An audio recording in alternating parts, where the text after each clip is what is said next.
Welcome to our guide on configuring the camera network for your safety enclosure.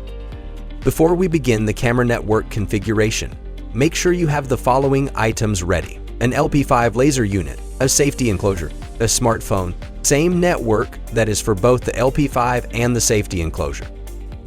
Please ensure that your LDS app and LP5 firmware are both updated to the latest version. First, launch the LaserPecker Design Space app and ensure that your LP5 is connected to the LDS. For detailed instructions on how to connect the LP5, please check out this tutorial video.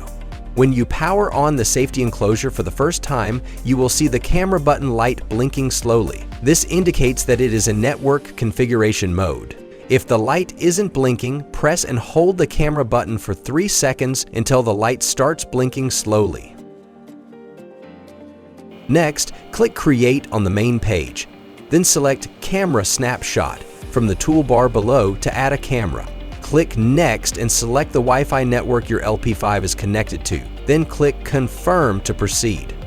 Next, choose Open Wi-Fi Settings and connect to the LPCAM hotspot.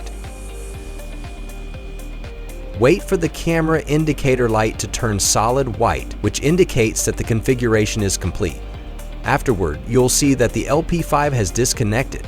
Now reconnect the laser unit and select Camera Snapshot. Choose the LP5 template from the options provided. You'll then see the camera capturing the image. With that, the camera network configuration is complete. We recommend calibrating the camera before your first use to ensure accuracy. For instructions on how to calibrate the camera, please check out this video. If you have any further questions, don't hesitate to reach out to the LaserPecker support team at support@laserpecker.com. Thank you for watching.